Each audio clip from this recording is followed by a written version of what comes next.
I'm Dr. Tonya Breland. And I am Erika. Everybody's got it, and so do you. And so do you. And so do you. I bet you're wondering what you have. Yeah. So this topic of bias, some people are like, I don't have any bias. I love everybody. I respect everybody. Yeah. If you're good to me, I'm good to you. Right. I do not have bias towards people. Why is that not true?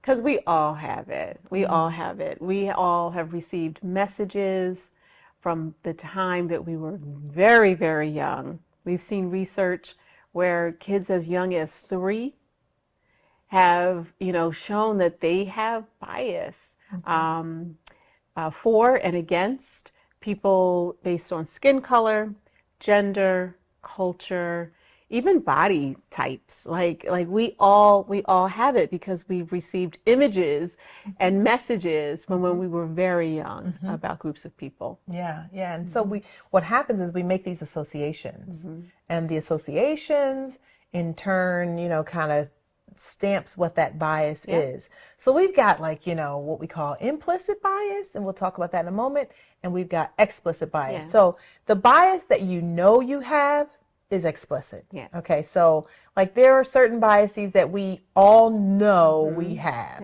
meaning we make associations about certain groups of people. Right. We all do it in some form or fashion. That's right. And that's explicit to us. So we know that it exists. And that exists whether you want to admit it or not. Right. We have explicit biases for and against certain groups. That's correct. Right. That's correct.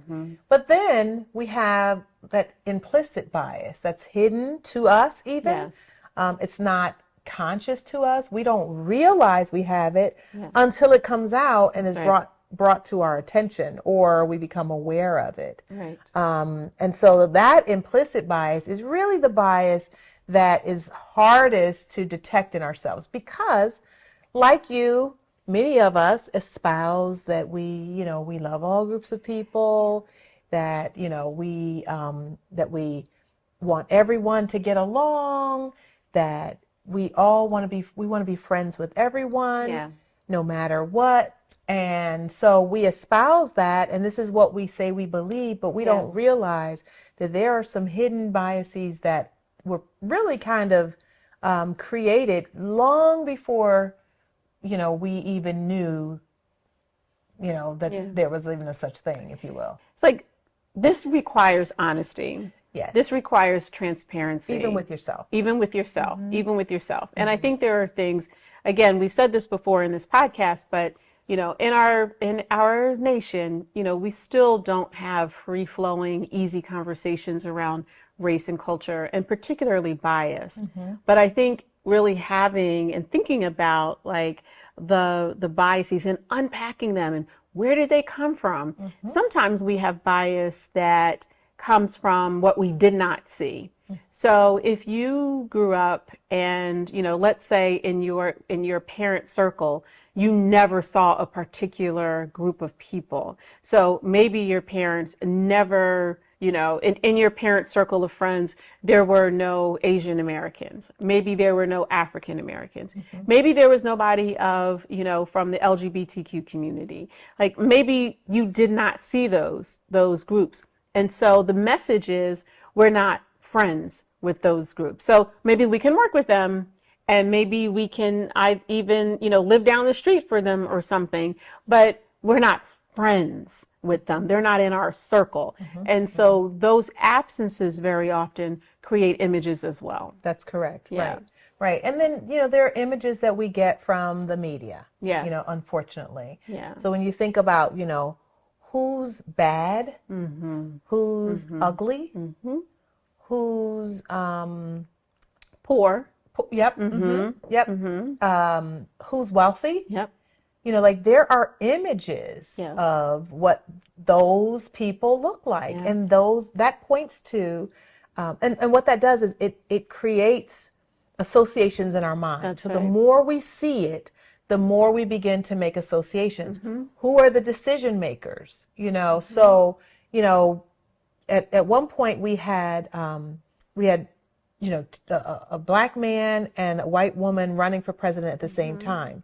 Both were firsts. Yes. Both were first. Yeah. But growing up, whenever you talked about a president or who could be president, it was always, the only image we ever saw was a white man as president. That's right. And so when a woman wanted to be president and was a contender, like a strong contender, and when a black man wanted to be president and also was a strong contender, people had to really confront the biases that they had about women or black men or black people in the office of president.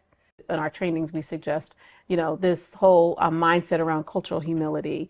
And I'm thinking specifically about like racial and cultural bias, that, sort of immerse yourself in someone else's culture, in someone else's, you could do that through like a festival or even a house of worship or something like that, where your ideology is not the dominant one. Sure. Right? Sure. So you actually get to be in a position where you just see people for who they are. I think that's really important as well, to immerse yourself.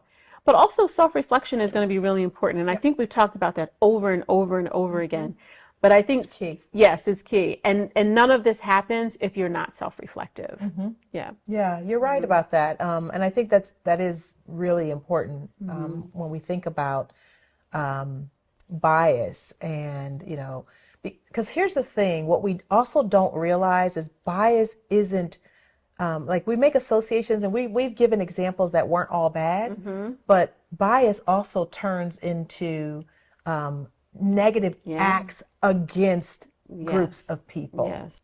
And that bias has now turned into some kind of action, That's right. Act of discrimination or act of hatred or violence towards someone. And oftentimes when we have bias, we dehumanize people. But I think it's really important and critical that we understand what happens is when we dehumanize someone, that means we can other them. Right. And if we other them, then we don't have to treat them well. That's right. We don't have to treat them like human beings. That's right. We don't have to treat them right because they are a part of this other group. Yes. And when I think about othering, it also brings me to another thought about how society has said that if people are different, then that's not a good thing. We hope that you walk away with some things to think about and consider. And we invite you to join our conversation. We're on the social media platforms. And we'd like to hear what you have to say about, your experiences around implicit bias.